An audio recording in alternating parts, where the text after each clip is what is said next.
Art Talk Rewind, a podcast series by Luxembourg Art Week. The series revisits the art talks that took place at the fair, where partners and guests explore key questions shaping contemporary artistic creation and the art market. The Art of Collecting, in collaboration with Mudam Luxembourg.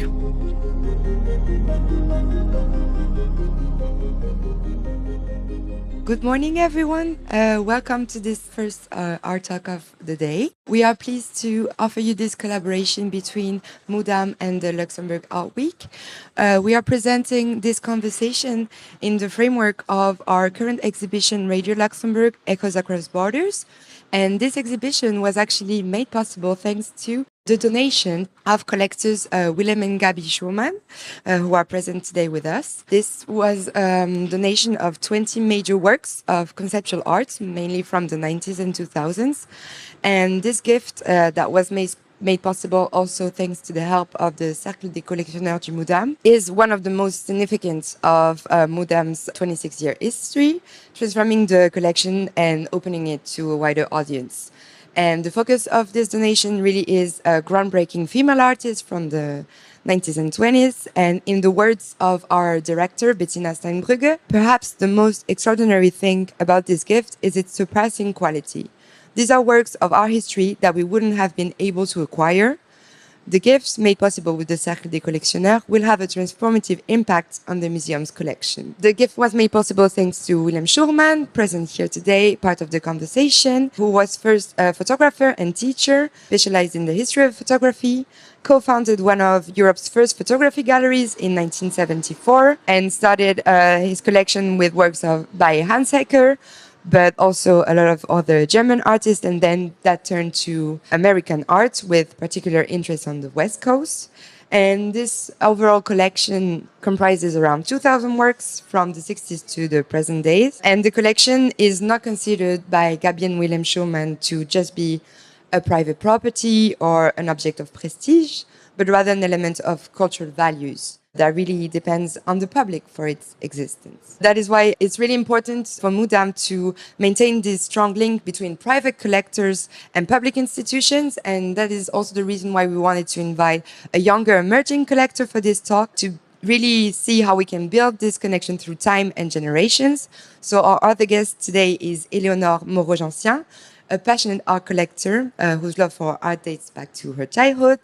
She's a lawyer that bridges her legal expertise with her love for art. She studied art law and art history at École du Louvre, and also recognized that many in her circles were drawn to collection, but sometimes felt like collecting was out of reach or too complex. She co-founded the Young Collectors Club, and it's a non-profit association to foster community between established collectors, aspiring collectors, and overall art enthusiasts through monthly events and benefits, also while supporting the Luxembourg art scene. So I leave the word now to our two hosts today. Thank you. I'm really happy to be here and curious to know more about your collecting journey, Wilhelm. As mentioned by Clara, mine started when I was really young, but I would say that my personal collecting journey started when I earned my first salaries, because my family is not from the art sector, and my passion comes just from myself, even if they brought us to a museum, cultural events. And then, so I was following some artists, and I discovered that while one sale was announced, that I could afford it. And it's how my collecting journey and is now continuing. So I was curious to know first where your passion from art is coming from, and what prompted you to start collecting? You know, the start was very unclear. Of course, we never thought that we would collect art or whatever collecting means, but there was always a desire for things. You know, my wife and I, we are together since ever. I think she was 15, I was 16. We went together while being in school already in theaters, theater in Bochum, where we went to school. So we come from a very everyday cultural background, also in school already reading, looking at things. And I think I attracted my wife already because I could print my own photographs. I had to compete with others at that time. So maybe picture making was already a good start. And in terms of collecting, when you said you did buy your first thing from your first salary, for us even was before that, from what our parents paid monthly for or while our studies, we went to a photography exhibition by Ralph Gibson in '73 in Cologne, and I found these pieces so interesting. I really wanted to have a print of that, and I think they were at the time 200 D-Mark, so 100 euro. And we had a monthly income for the studies for 400 D-Mark. So I had, I think, only 50 marks, and so, but I really wanted to buy that. So the rest of that acquisition came from my wife. We are very often asked lately, are you collecting together? We never had this kind of question. It just happening from life. It's an everyday situation. A nice other story, collecting together. We were maybe 15, 20 years ago at Brussels, and we saw a very interesting piece by Rodney Graham. And my wife asked me, why don't we have that, something from him? Also auf Deutsch, warum haben wir das nicht? This is in German still a little bit different. And I was playing the absent-minded professor, going to the bathroom, but I went to the galleries and came back and said, now we have it, we have something. And it's a masterpiece. It's the famous Rodney Graham piece, A Reading Machine for Lens. It's about a page in a book by this writer Lenz, where he cut off different parts of pages. So when you read it and you go to the next page, it's saying through the forest. So it's like a tour through the forest durch dieses Dickicht der Unwissenheit vielleicht. And, it's just a little machine where you can turn around the text and you start again and again at a never-ending same story. So it's maybe also about looking at art, maybe about collecting, maybe of whatever you like, But talking about this, what do you think is the main purpose or motivation behind your collecting journey? There was no, but I found out it's about communication. The reason it was, of course, no internet, no asocial platform or unsocial platforms already. So we had to meet real people in real life. So we went somewhere, to talk in German Fachsimpeln with colleagues in photography.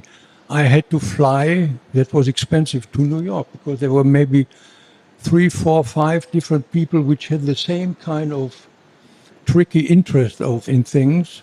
We came across this meeting a gallerist in Antwerp or in Brussels or in Switzerland was nothing, but we were many times in Vienna. So meeting people, looking through things, going into antiquariate and finding their amazing finds, which are key works in our collection, to communicate with people because of their desires, which they have the same. I think that is an element of everything. It was not so much about owning or ownership, but it was about taking part of it, being part of it. But I never could imagine to lend something to hang it on our wall. Our limit to put something on the wall is limited anyway. But the biggest space is my mind, So there is always a connection in communication with other people. And you see that we are in Luxembourg and made the donation here to the museum was because it was just the right place at the right time. And that we are sitting here, it's again the same thing. Because we made this path happen. And I told you before, I think we are very privileged to have found a system which is never getting boring. We are collecting more than 52 years collecting. It's not a profession, Living a collector's life, living with art or for art. When we got the first prize in our life ever, this Art Cologne prize years ago, We did write in this book in Cologne, Kunst ist unser Weg. Art is our path, you know. So that's a reason to make you drive to Luxembourg even when it's -3 degrees and the Eifel is full of snow and it's end of November. Welcome. That's a reason to, keep going. But it's really interesting because, for example, me at my stage, why I'm collecting is a bit a selfish way, because like art is calming me down and also inspiring me. But at the same time, I want to share also this feeling that art is giving me. And at my level, it has been through the Young Collectors Club to show to the people that actually everyone could afford it and have access to it. You also have this willingness to share art, because I saw that part of your collection has been exhibited in museums and galleries. And I was wondering, how did those collaborations come about? I think it's all about looking at art without visitors. Art is just material. The art is always between somebody looking at it and the material, and in between the artwork and the person, maybe art is happening. Otherwise, put it in storage, it just paint on canvas or kann weniger was, It's so easy. And of course, out of that reason, I very often see exhibitions which are same old. Big influence was always for us, or input, or a push for us was to go for things nobody was taking care of. We realized it was never about money, it was about interest, it was artists, overlooked artists, not looking like art at the beginning and in end. For instance, the last time I really had hardcore hunting fever for a piece of art was maybe 2-3 years ago. Just a piece of paper, something written on it. I have to get this piece. It's by a totally unknown artist from somewhere in the nowhere in Britain, represented by a gallery in New York. But it came up in a little exhibition, a Kunstverein in Bonn. And I got to know to Fatima Hellberg out of that reason to this time. She is now the new director since 1 month at MUMOC in Vienna. So that opens already a natural door to this institution. I'm sure pieces will come to that museum, because this mind is now working in this museum. And the piece is saying, I am Eva Hesse. So this artist was saying this sentence as a statement, and I was always the biggest thinkable Eva Hesse fan. What was not touchable or reachable for me, because the work was already in good hands and was not affordable for us. And just a second ago, I saw Natja Villain, gallerist from Liège, and at the very beginning, I went to her place because she showed Walter Svennen, which I'm a big fan of. And she has one piece, just colorful circles, a big deal. But by the way, this painting made it to the wall in our home, because the story behind it, which I only got to know later, was that Natja Villain started a gallery in a place where there was a bicycle store before it. And Walter Svennen was taking it over, so these circles were, of course, the wheels of bicycles as well. So I post that always at the first day of the next Tour de France on my Instagram. Then Walter Svennen is wieder on his way with these circles. In German, there is a bad word, und wenn du nichts mehr weißt, dann machst du einen Kreis. And I see Walter Svennen smiling, so maybe he even knows about, but it was just near because he wanted to make something what had to do something with the space it was exhibited. So, these work are never looking for, they find their way into our mind, in our mentality. So you talk a lot about the fact that you share this passion with your wife, and you decided to run a non-profit exhibition space in Berlin for several years together. What inspired you to embark on this project? We felt a big need for that. At that time, the museum it was a big discussion because one private collector, this was the Flick collection. He just didn't buy himself. He had an advisor or several advisors and did only buy because otherwise maybe he didn't know what to do with all this money. He intended to show his work in Zurich. They turned it down. They were not interested because of the background of the family, I guess. And then he started now to offer it to Berlin. So everybody went to Berlin, and we had the feeling that was kind of artificial. And it was again the same old, same old. It was always the same names. And we said, we want to have a little place to show art which normally would be visible in Berlin. And we started out of that reason. And we took over, I think, the old gallery of Johann König. It was a little place across the Volksbühne at Rosa Luxembourg Platz. I think the main intention was, because we went go to every work at the Volksbühne across the street, so that was the scale of quality. So that we said, when people come out of the theater at the evening, we have our vitrine window lighted up so that people see there is something, go across the field and look at it and maybe see some art. So it was also intended to look through the window, like a vitrine in real life. Do you think collecting and exhibiting should go hand in hand? You know, I never say some should, but I think there is no other possibility.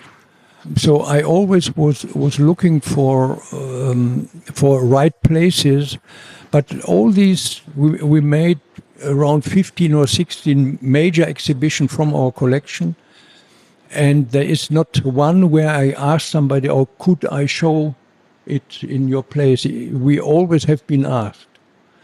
And then I went there and we were talking about, let's see if we have the right work for the space. But I think every good exhibition has to be space related. My idea is there are not bad places, are only bad exhibitions.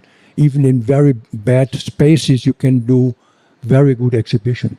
So for me, it was always clear the exhibition I have to curate myself, but only from our collection, because I know the background, I know where the connection in between are, and so on. Another collector asked me if we shouldn't make a big exhibition together. It was Harald Falkenberg in Hamburg, and I denied no, because he wanted that I curate it from our and his collection. Because I told him, Harold, I can't curate your collection. I have no idea why you did buy it. And now to say, oh, this or that, no way. You are the professional in relation. You should do it yourself. The only time we did it, that was in Aachen, because the Brigitte Franzen, the museum director, asked us. That was more than 10 years ago. Because in this museum, the Ludwig, the worldwide known Ludwig collection is, of course, situated. And they wanted me to curate an exhibition from us and from the Ludwig collection. Ludwig has, let me say, around 6,000 people. I think I would not be interested to spend my time in digging through his ownerships and say, oh, this or that. It's not my profession. I'm even not interested in that. And I said, let's do it another way. You know, in the museum, I do it only when the time of the exhibition is not only the usual 3 months, because I need a year to make the concept happening and an end. So we decided to make it 10 months long, and it was in special kind of individual places. And what my proposal was, because the collection Ludwig lives here forever anyway. So I make a special kind of configuration in every space, in every room. And in each room, I include one work in relationship to that statement from the Ludwig collection. And that worked very, very, very well, you know. But that took nearly a year, and the last 3 months we were installing around 6 weeks. So we went every morning, Brigitte Franzen and myself, we went through the spaces. You know, pieces were standing in space or leaning against the wall. Doesn't work yet. It's it doesn't look right. And sometimes after 3 days, 4 days, I knew exactly what position, and even know 5 centimeters more, a little bit to the left or so. So, for instance, in the Ludwig collection, a very famous piece is by Nancy Graves, the 2 camels, real life size stuffed animals. And in the conversation with an artist, Heinrich Dunst, he was proposing when we separate that couple the first time, to put one animal in this space and the other one 10 spaces away. They were always shown together. That was so easy, but you have to do it. So that was complex enough, but it worked very, very well. And that's a quotation since years now, because that was, not thought out by myself, but it was a proposal of an artist, which then was leaning a huge foam letters like Da against the wall, here the dromedar, and here the Walter Svennen piece saying, everybody who is here is from here. Politically extremely interesting today. These pieces find each other once a while. I want to do it again in the same way, but at another space. And this is also here in the Mudam, which we co-curated with Marie Noël and Vanessa Lecomte. This huge stairway by Monika Sosnowska, it's 5.50 meters or so. That was clear that doesn't fit in my private surrounding, but it had to fit in that space. So the artist prolonged it around 50, 60 centimeters, and it was never looking better. And I wanted to this bigger space to show the smaller space, but is the same size in terms of great art. And this is this little piece by Miriam Kahn with the title Wir Blumen. Wir Blumen, written in small letters. It's like we glowing or whatever, but you can't translate that, and this is just right. When you see that, it's just a statement of 2 really outstanding artists. I never use the word female artist, why that?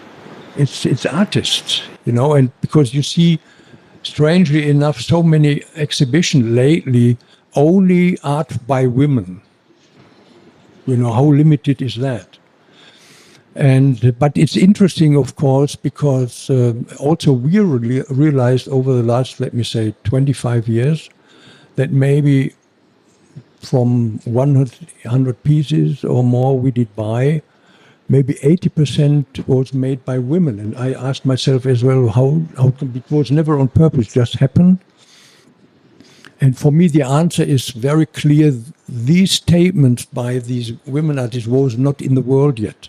Also, the need now to reconfigure public collections, because this voice is totally missing. And it's very important that they are shown on eye level, but not with a misunderstanding, which I heard several times, but the art by women has to be as strong as from men. What a silly statement, It has to make these voices visible, which only can made by these persons which do it.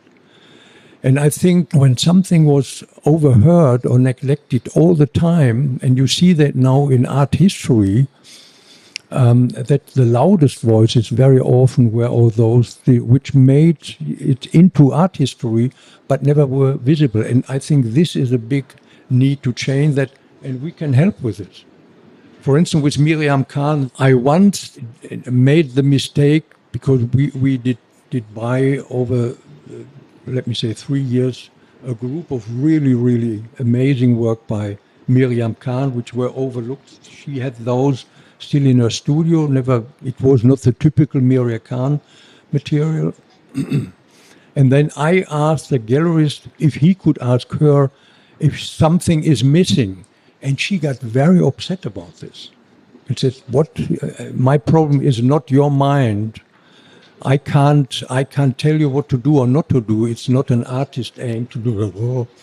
I said, this was really my little bourgeois limitation.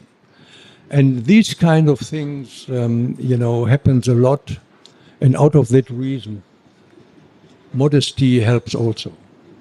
Related to the donation you made to the Mudam, I was wondering what motivated you to make this donation, and how did your involvement as co-curator come about, and maybe how did the collaboration with the museum team go?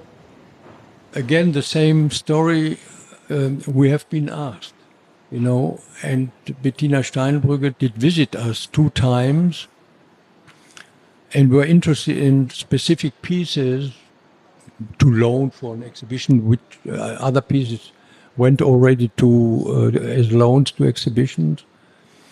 And through the friendship of Patrick Majerus, collector friend since more than 15 years or so, and he was at that time, I think, the board president of Mudam. And he asked me, because we started to think about, we have no children, where should our collection go to?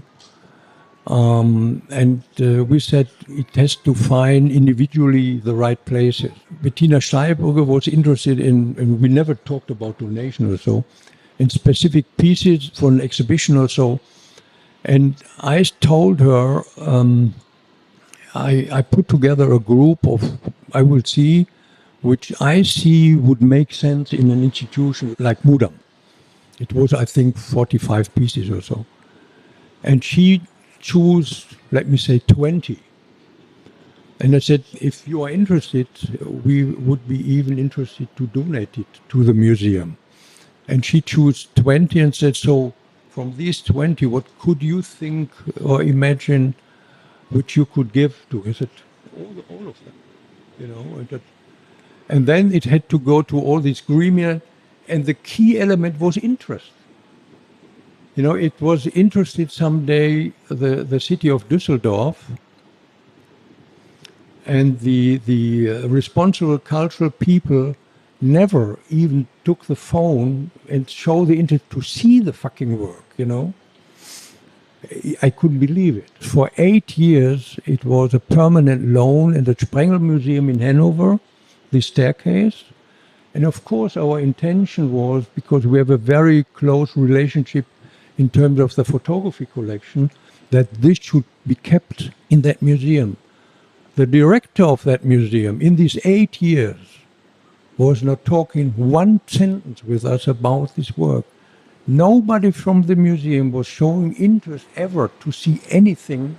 Then I said, I take the loan back, because also the last 5 years they were not able to prolong the loan contract even, to make the paperwork. Do your work. Look how that is installed here, or how was installed the Fiona Banner wing, this nude wing. And this is the key. And I could imagine, for me, Luxembourg is a neutral space, even in terms of political everydayness. I could imagine that this nude wing someday is positioned for half a year or what in an entrance of a political institution. It would make sense, but that would not make sense in Berlin, So because the political relationship of pieces change with places.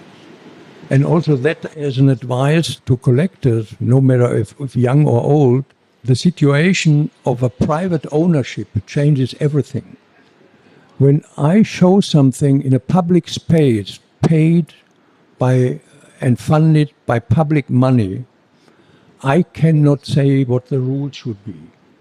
That has to be democratically legitimized. This is really my understanding.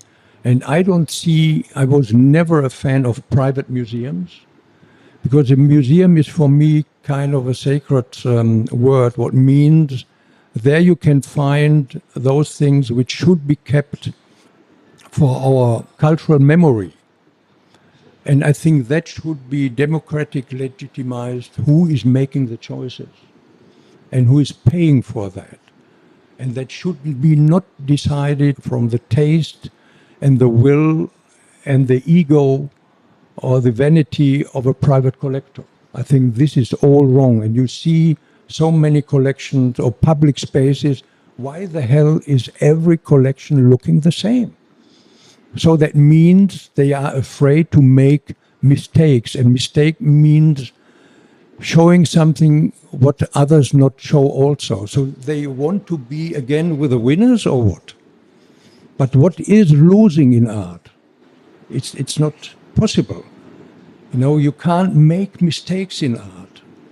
That is a big statement from artworks by Kippenberger, who made sculptures where he made on purpose these mistakes. He rebuilt something where he saw a construction which was representing being a mistake, but making it on purpose, it's no mistake anymore. This is the power of art, you know. And these kind of things, Eva Hesse says it all.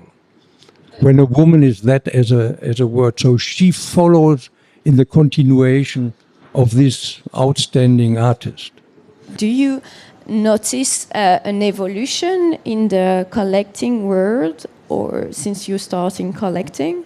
Yeah, definitely. Again, something what I couldn't preview or expect because I had no idea. You know, I didn't know what is collecting about. We had to grow in this responsibility to learn. It's not only ownership. We own the work. We can buy the copyright. In the German right is it, you can buy as a collector a user's right. So you can show it, you can publish it, but the artist still forever has a Urheberrecht. I don't know what does Urheberrecht is. No, it's not only copyright, you know. He or she made the thing. So, and there you see the responsibility means you have to think it through the mind of an artist as well. And you have to really take care that if you show something from a private collection in a public space, that you don't suddenly transform it into trophies. You know, this is a lot of things what I learned in the Ludwig Museum in Aachen, because he did buy on Saturday, and on Monday the work was hanging in the museum. So it was just a trophy exhibition. And who is interested in that? It's, you know, it's so lame. And I think this is changing drastically all over the place. You can see in all the museums that they understood where the neglected places or spaces are, or spots are.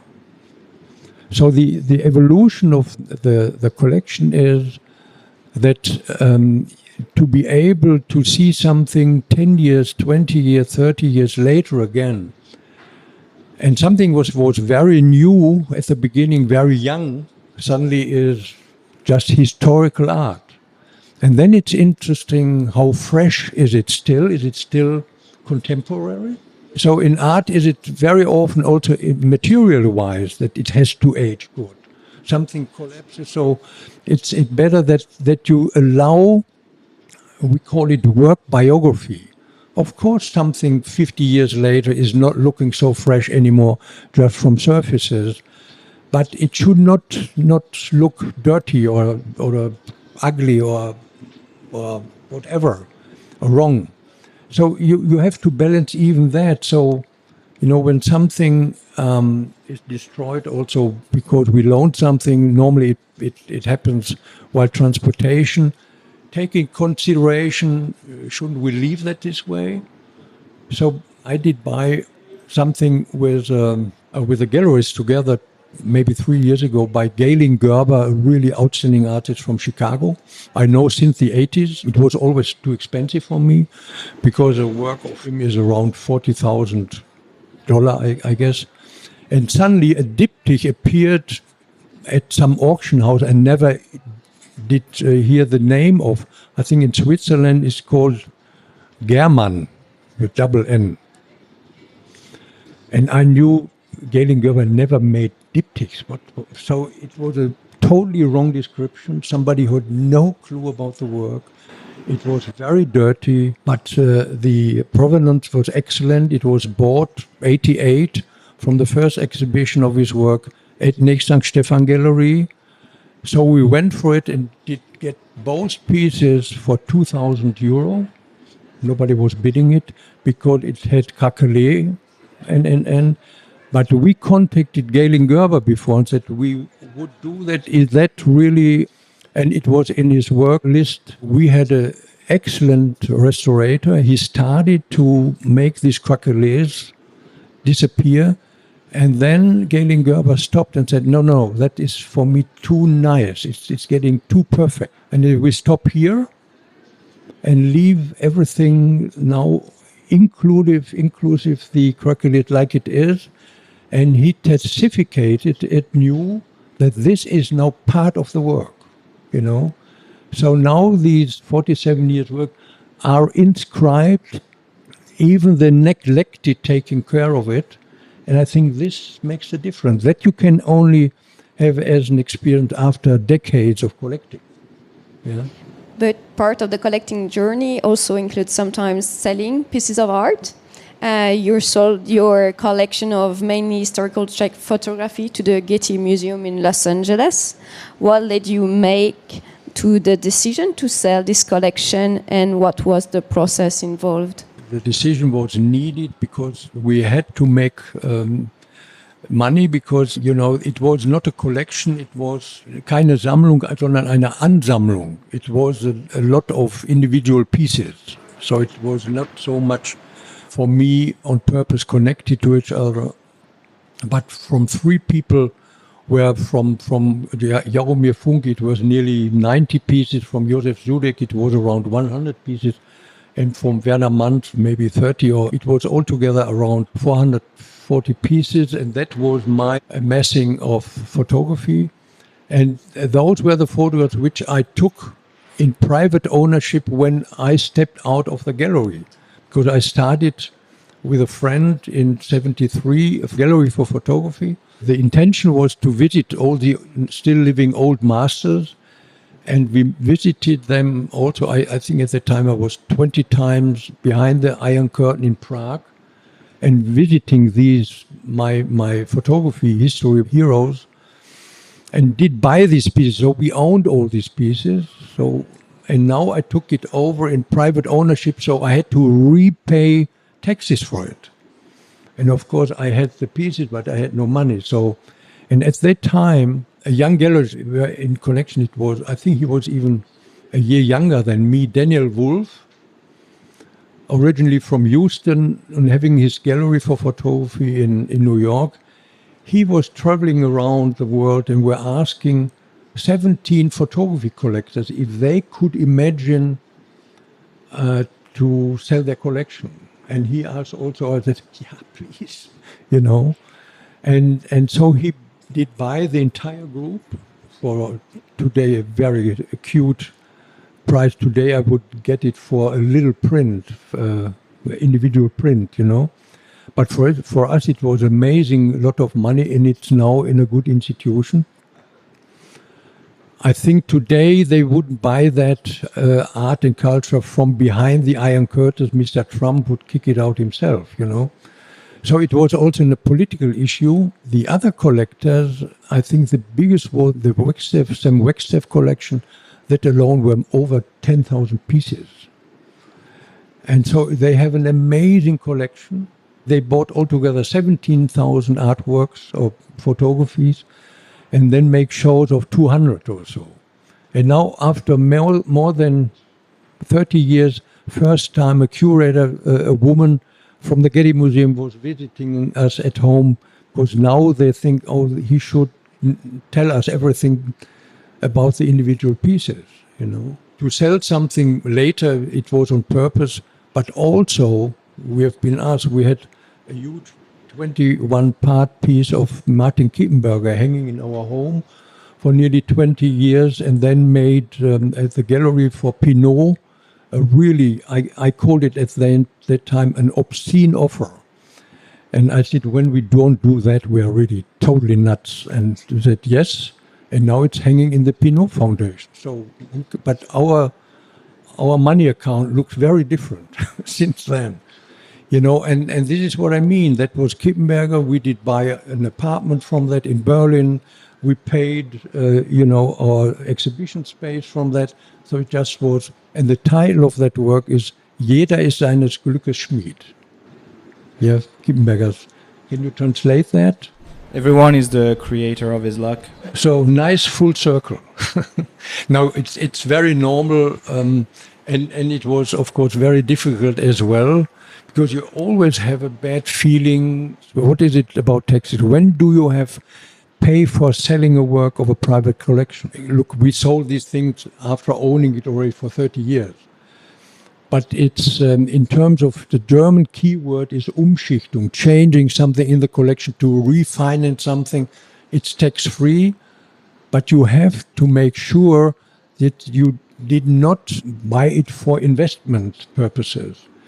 And since we have everything what we did buy, never one penny described from taxes, we have to pay our insurance, our transportation, our import taxes, blah, blah, blah, blah, blah. And we had never any penny from that. So when we sell now art, we have more than 2,000 pieces. When we could sell every year around 50 pieces, no problem. In terms of Umschichtung, tax is not the problem, because nobody could say from Kippenberger, at that time it was maybe 3,000 euro, that 30 years later would be 2 million. It is not a business plan. It's not foreseeable. So money is nice to make other things happen again. But if I would make choices because I expect it could be getting more expensive, I think in that moment I start making mistakes, because I'm looking not for art anymore, but for investment. That changes everything. I did buy one thing for money purposes, because I knew that will be changing. I did one photograph, edition of, I think, 20 or so. I did immediately buy 3 at that time, with a purpose. When they're getting more expensive, I could trade it and I did. Maybe it's a good transition to the last question, because I see the time is flying and we want to leave some time for questions. Which advice would you give to an art enthusiast or someone who wants to start collecting? Never go to the bank and get money for buying art, Just spend money what you are ready to spend for a piece of art, but ready that it could change your life. Don't think about the investment, the money value, but think about the cultural value, and think about what kind of mind opener is eventually there. I think it's not necessary that it's hanging on the wall in your living room, because then the space is always limited already. And sometimes bigger works make you also thinking bigger. Whatever, there are new rules. Trust your own desires, your own senses. But it should be staying a time with you. We never would buy immediately something running down the aisles. I have to at least sleep several nights to be really not, an art market tries to make you hot to buy something. And I want to buy something really with an ice-cold heart, but with a hot mind. I really want to answer the question, could I imagine to live with this art piece or still in 10 years? A lot of fashion is going on. A lot of season blah blah is going on. But very often look or go into exhibitions of galleries and art which was not sold at the end of the show. And maybe look at those things again. Maybe these are the better pieces. Iliana Sonnabend, this legendary gallery, was asked how she made her world-famous collection. And said, I never collected, I just kept what I couldn't sell. So it's a good advice, in this huge art world, this is no rule anymore. That is not happening. And a lot of people know that now. But it's always something what is overlooked. In the moment, I would always say, young collector, look and look again and look again and look again. Train your eyes, train your mind, read about it, try to understand art mentalities. What means art? What is art? What the hell is art? That question is maybe raised by art pieces itself every time anew. We both have always felt the need, no matter if it's written, it's in a cinema, it's a sculpture or a painting or whatever technique, that art, what makes us tick is always having or representing an anarchic ground. So it sets rules out of order. It finds its own rule. The real artist, which can't do different than doing what they are doing. They don't do it for the money. I'm not talking about this romantic idea, the starving artist is a better artist, but it can take time. It's not guaranteed that you can make your living with it. Then work, but do make your art. And it takes time to understand new art, which is really making a new statement, because we have not yet the criteria to compare it with our values. The real new looks very often very, very crazy, very stupid, very... For instance, when I go in an exhibition in a gallery, very often there is a work, you get really flashback. Even with now experiencing that over decades, you can see the changes 1 year later. So in an exhibition where I'm really interested in this art, I at least stay there for an hour and then come again and then come again. Even today, I don't make reservations anymore. If not, I have a hunting fear that I wanted really to have immediately. I learned, I would say, a collector fatalism. When it's gone, fine. When it's still there, we will see. And that happened with also a work which we did buy last year. It's a very fine gallery, Miguel Abreu in New York. Excellent gallery and program. And he showed a new artist. And he was really knocked out when he sent his send out. But I was not ready to buy an artwork in that time. And 3 months later, I sent the gallery a letter. By the way, did you sell that piece? I just wanted to know where did it go to in Europe. It was not sold. And I did buy that then half a year later for even a better price because, at the time was not, I think, an outstanding artist. A woman from, I even don't know where she is living. It really clicked for me when I went there the third time. I was really getting nervous, but I learned the prices were gone fine. God thanks, it was too expensive already. But that was an exhibition which was really growing, because at the moment, at the beginning, it looked like amateurish in terms of, but it's really outstanding work. And so take your time is an advice. When it's gone, it's gone. But if hunting is needed, go for it. Thank you very much. Do you have some questions? First, thank you for your statements. And my question is, have you noticed in the way you are collecting some disruption? Or would you say that you keep, if you're honest with yourself, do you keep the same way?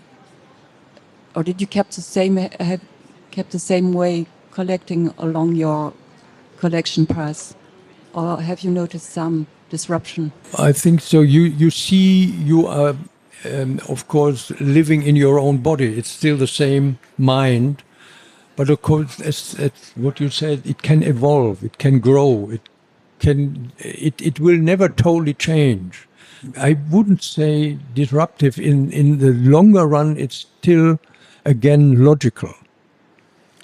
But for instance, we started buying the first work of Michael E. Smith, an artist, US, coming from Detroit, at a gallery in Berlin, I think the first 15 years ago.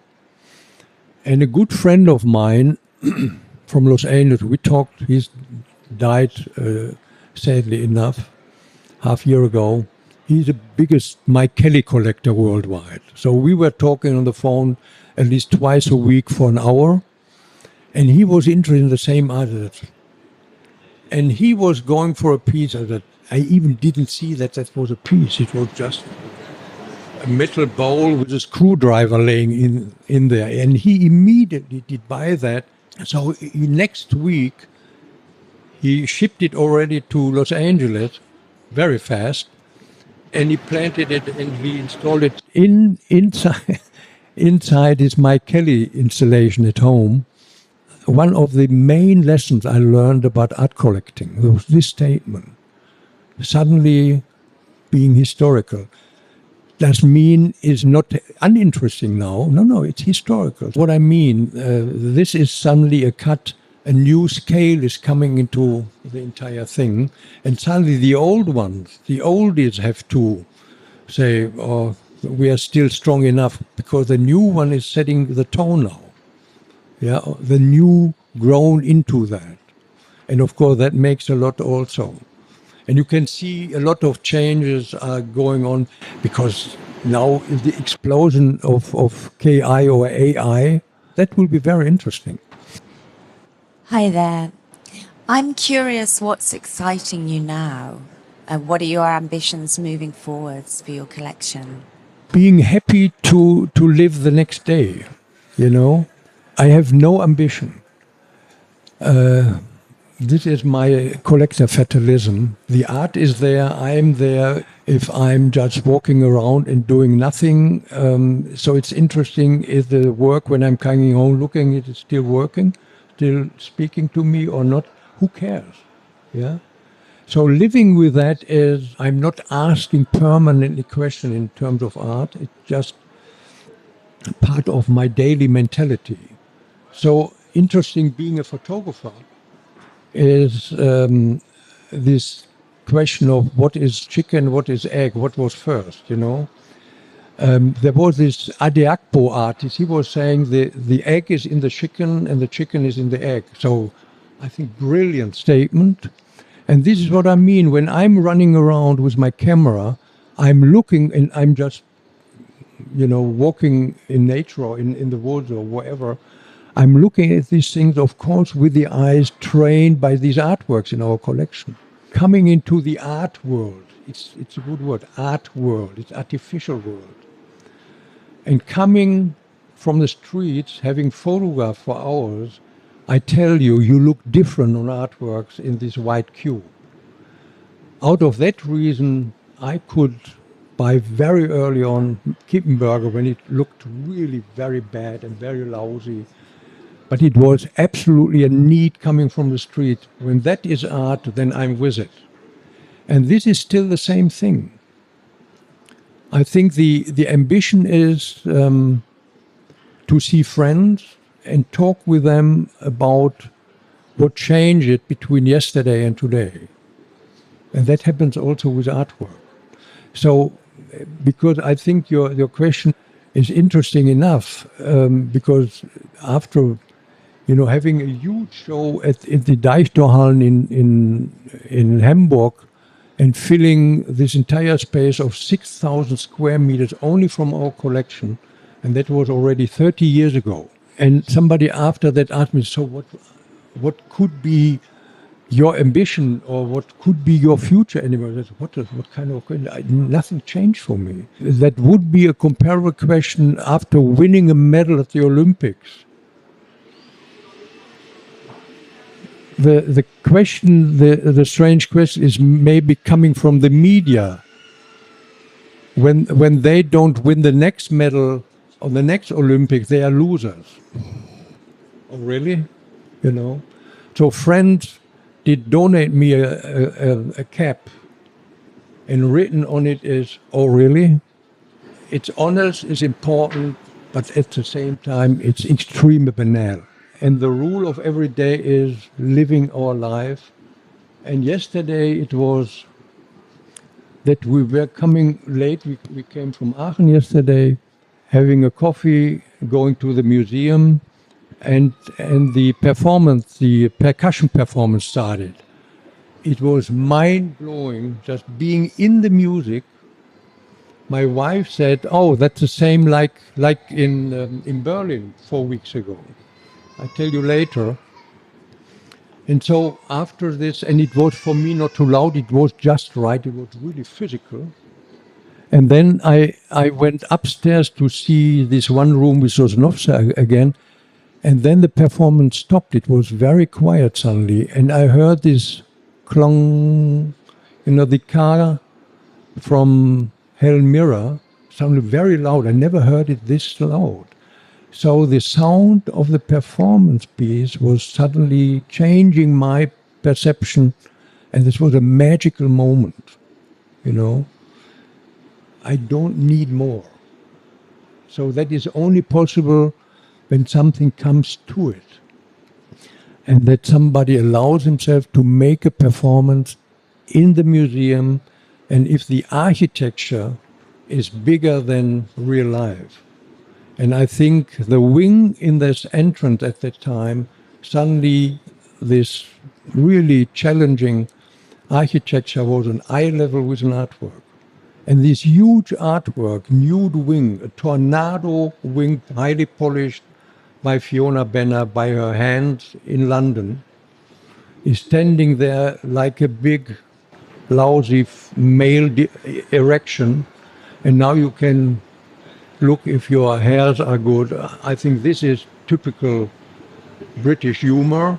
Fiona came for the opening that, she was blown away that the piece found its place on this, so we are very, very lucky people for that. But on the other hand, when I don't know where to donate this or that piece, I will not overpower the heritage of our nephews and nieces and so on. Then we make an auction and donate the money wherever to. This special individual life of a collection is gone when we are gone. Then other people have to take over, and I think this is a nice thing that here the collection is now made and bound into the collection of that house. We are in the middle of doing something with 3 other houses in Europe, in Austria, in Switzerland, in Bababab, around the corner in Düren. Very nice, And the key element is always the same, interest. But this is the privilege. After 50 years, it's still so fresh, and making you curious like at the first day. And I think that only culture is possible to make happen. And I think it's the perfect closing word as well. So thank you very much. Thank you as well. Thank you.